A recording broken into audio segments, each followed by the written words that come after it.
Hello everyone. Been a long time since I made any commentary because things are shit in Turkey. There's also some there's an immense amount of work currently I'm going through, so I barely had any time to do even personal work, let alone recording. But I have some stuff. I think for today we got like 30 minutes of footage that I recorded from the vehicle that I was designing. It's mainly Blender.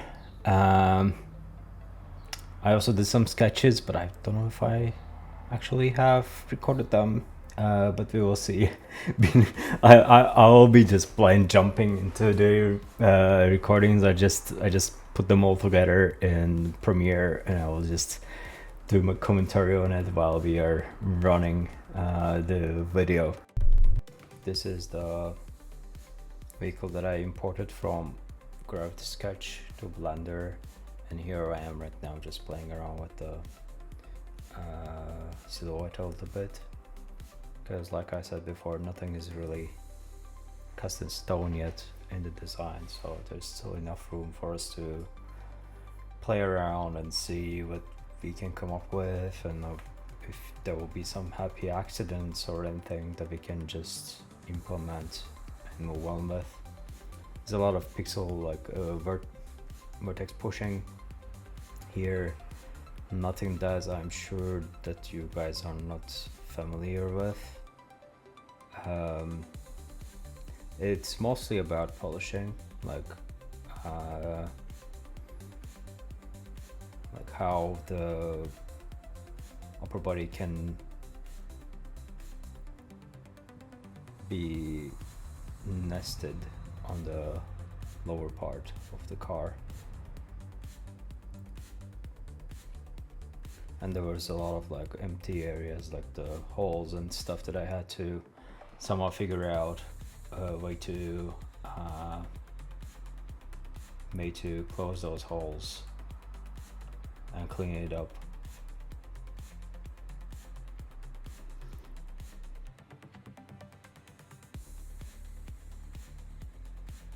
Here I also have enabled vertex merging, so it just merges the vertices according to their distance. It just makes it easier for me to just have a clear mesh in the end without having stuff that are breaking apart, especially in the mirror, in the mirror side.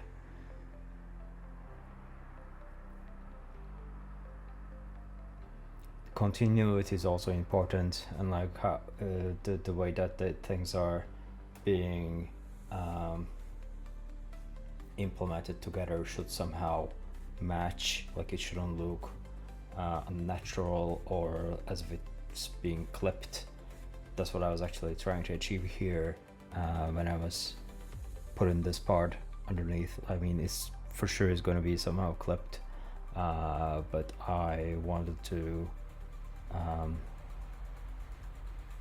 trick it somehow, make it seem like it wasn't actually like just slapped on, but it's kind of nested on top.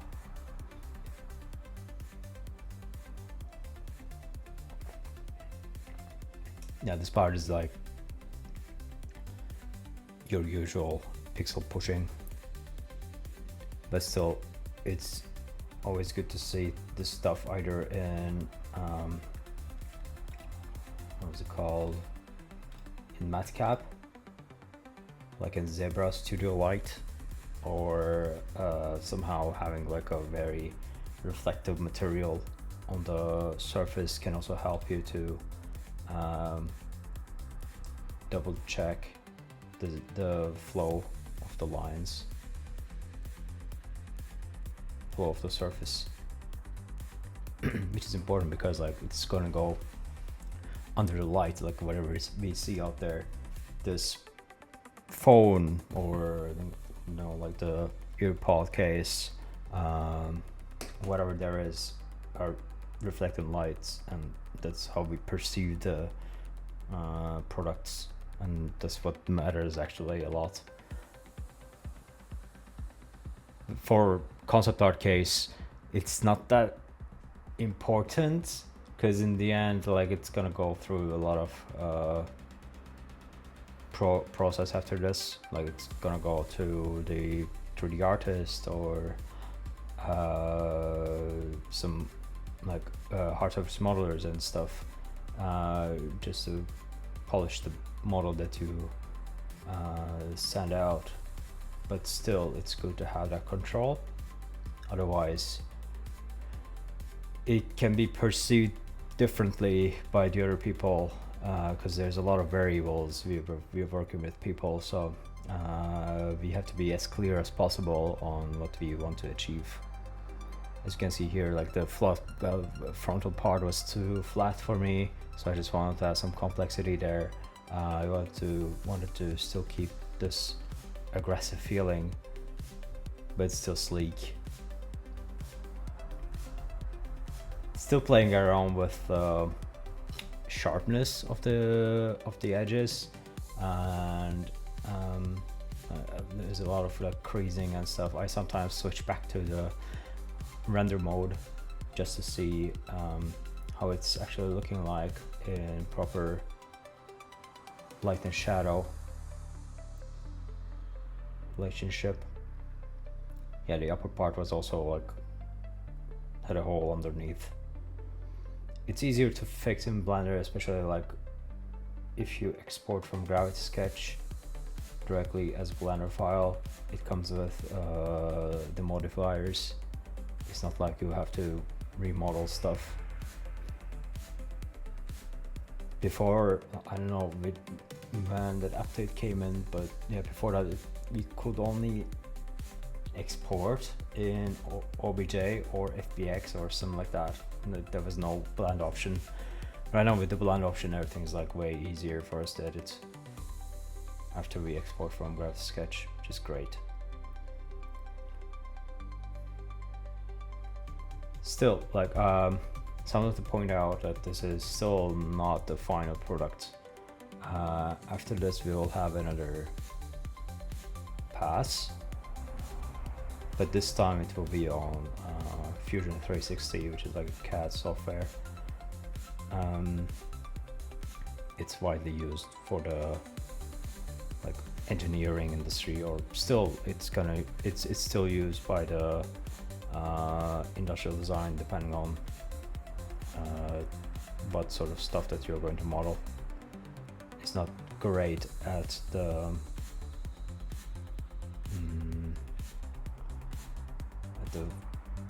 fluid looking or like organic looking designs. For that, I think Rhino or what's it called? Alias is great, but they're especially Alias needs a lot of like study and expertise, and for us it doesn't really matter that much since we can do everything in Blender still. For our case, I'll just export the necessary stuff, especially the upper part and the back part, which will need some complexity, which I don't want to deal with booleans here. That's why I'm going to export them and just put them into Fusion 360 and do the booleans there. Here I am just trying to figure out how, like, I'm still not happy about the cargo rack. I'm going to change it eventually. You'll probably see it later in the video, but I'm still like the geometry that I had coming out from the Gravity Sketch wasn't that great for this, because I also wasn't sure what I was doing in there, even though it was looking cool in the original, like the thumbnail image. It wasn't really working out in 3D that much, and it's not practical when you think about it. So I will switch back to something more generic, something more functional, but I will find ways to implement it into the design itself. yeah, a lot of pixel pushing there, and like merging the edges.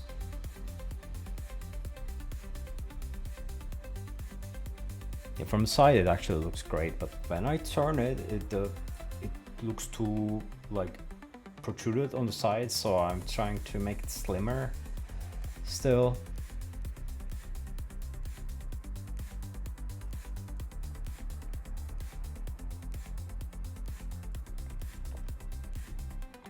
Yeah, as you can see over there, just trying to streamline it as much as possible.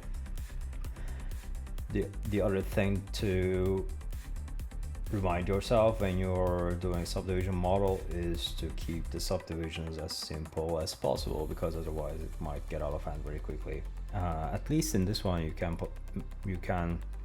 have a lot more control.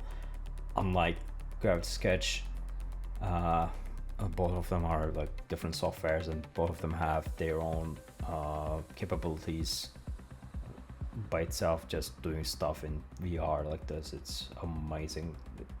Yeah, this is different. Yeah, I wasn't sure about that line. Still in the future I might just play around with that.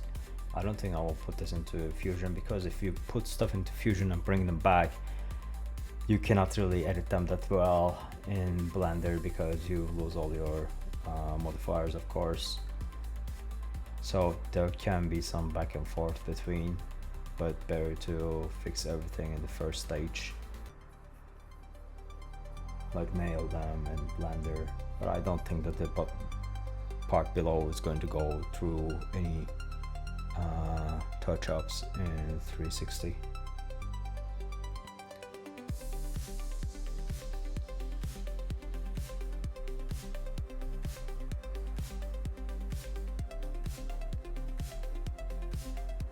Yeah, in the original concept there was some air intakes on the side. I couldn't implement them in Gravity Sketch because it's way too complicated to do that there. Here I have a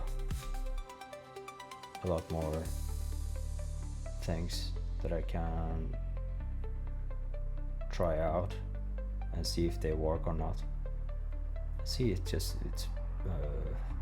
I sped this video up for the 500%, and it was a matter of like what 10 minutes maybe for me to put the thing there. And you can just punch a hole there and you can have an air intake after. Right now I'm just keeping this like a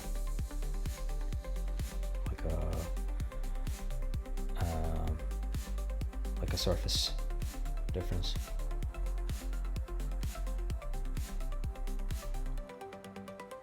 I'll also change the wheels at some point, but right now it's not my priority. My priority right now is to nail down the design and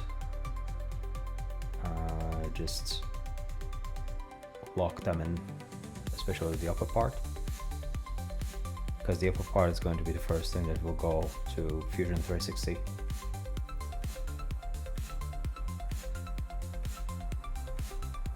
Yeah, I'm playing around with the part below because it wasn't really making any sense for the drivetrain. Like the way that it was nested in there wasn't really looking that natural, so I'm trying to improve the integrity.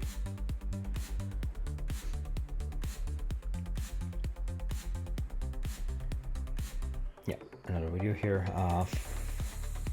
Was it I think this was a day later after this. I forgot to record the Photoshop sketches, as you can see there, but it was quite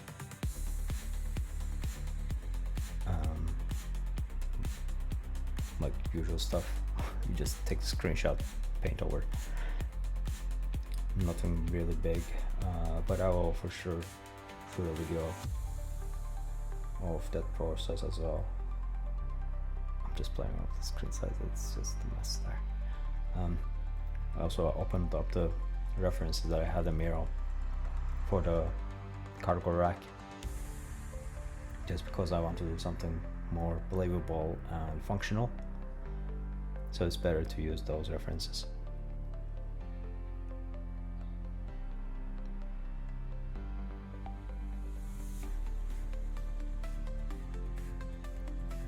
I'm using the Bezier curve for the pipes because it's easier to do it that way. I mean, I wouldn't recommend anyone to use a cylinder and just pull and push it, trying to make it work.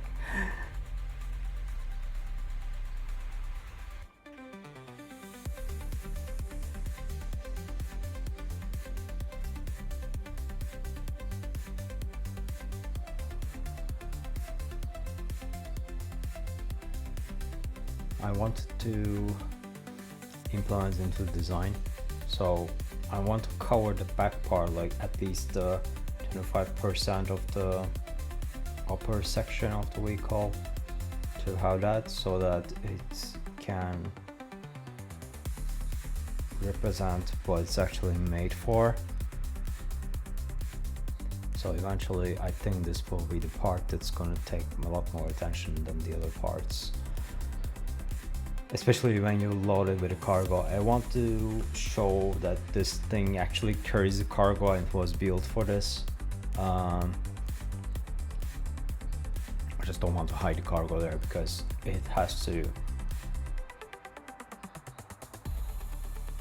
be a part with the stuff that are being loaded up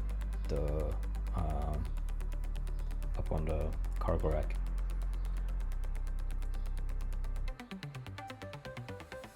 So checking the references or the sketches that didn't also represent what I was doing here. Actually, I was fucking around there a little bit to see like what's up there and just to put some distance between myself and the model. Also the back part was kind of a mess. Still trying to figure that part out actually. Although yeah, I exported it into Fusion already, just to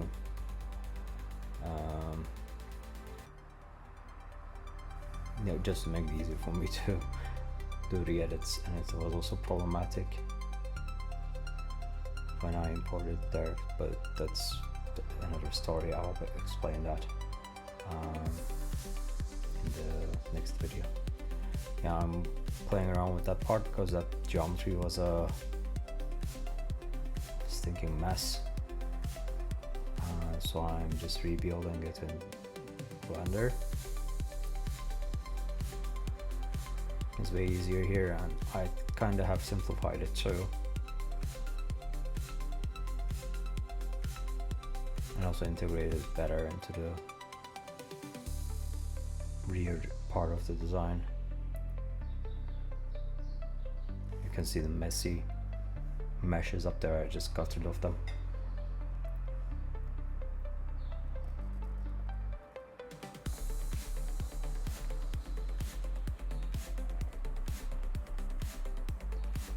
I just want the bottom part to be chunky. I just want it to feel like it has a lot of power in the back. Because like there's gonna be the batteries and there's gonna be the engine and stuff there. I don't want to lose that opportunity by making it slimmer. Otherwise, it might feel like it will just fly away with the wind when you just drop it into the terrain. The car should still look tough, but I want it also look like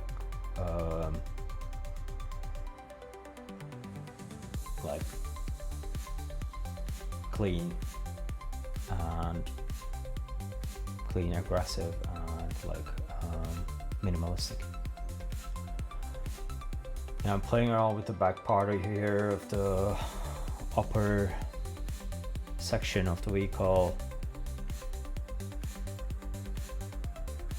I'm separating that part because I was thinking about having like a hatch there,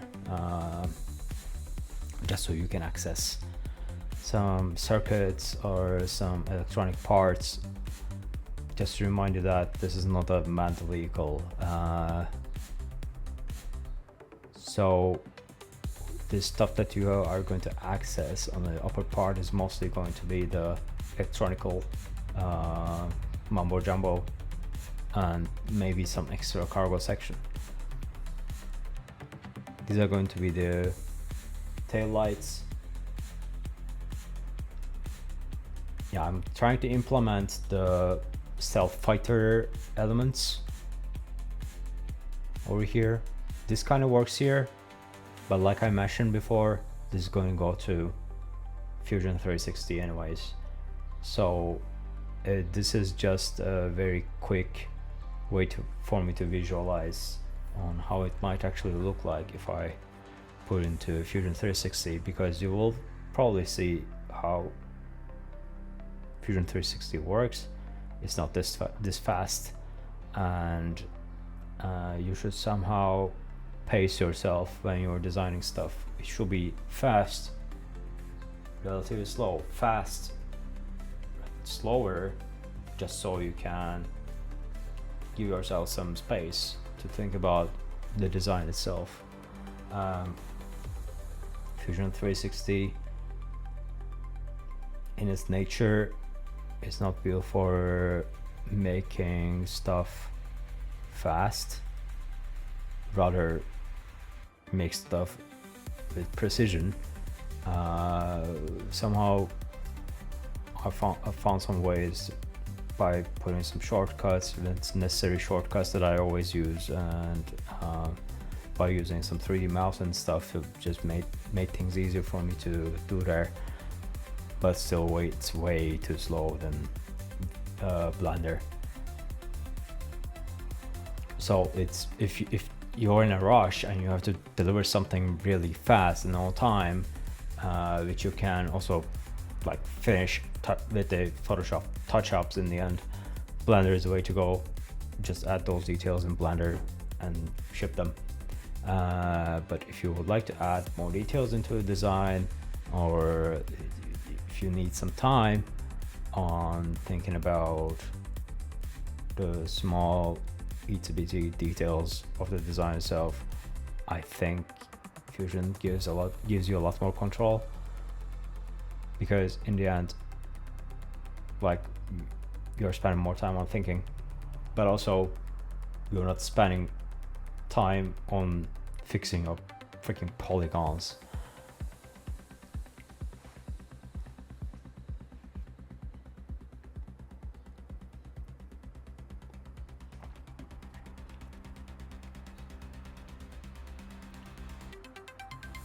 I'm trying to fix the bottom part here.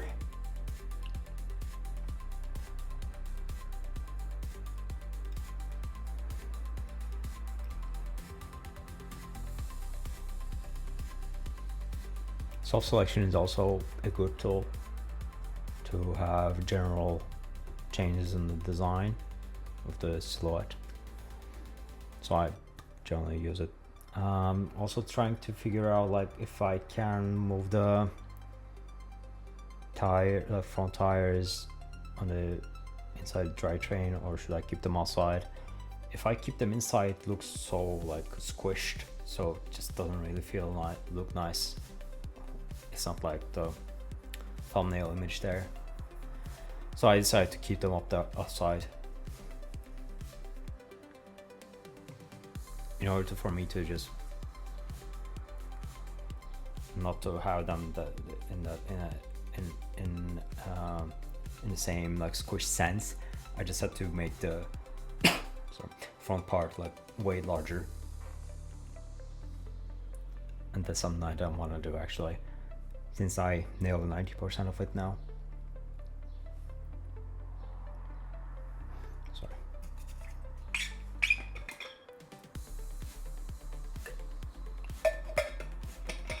Yeah, I'm fixing the drivetrain here. The exposed drivetrain. like it's not gonna be cast in stone yet. I don't feel that way for this one in particular, because there should be still a lot more design details to add there, like how it's going to be connected to the tires, or like are there going to be some extra insets or like some coverings and stuff. I think I will probably do this in Fusion 360 as well, but I like overall silhouette, so I'm keeping this. I'm happy about that. I like how it just turns into a fork and just attaches to the vehicle like a root.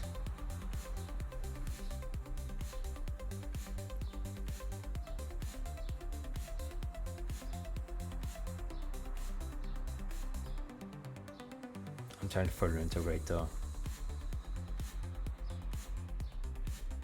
roll bars back into the bottom, but I'm not sure if I'm going to keep this. Probably not. I think I erased those because it makes it look even heavier. But I think I should somehow find a way to implement that into the bottom of the car, just in case, because like, I mean, it can go into rough terrain and just if it hits the bottom, yeah, it might destroy some shit. And given that this is a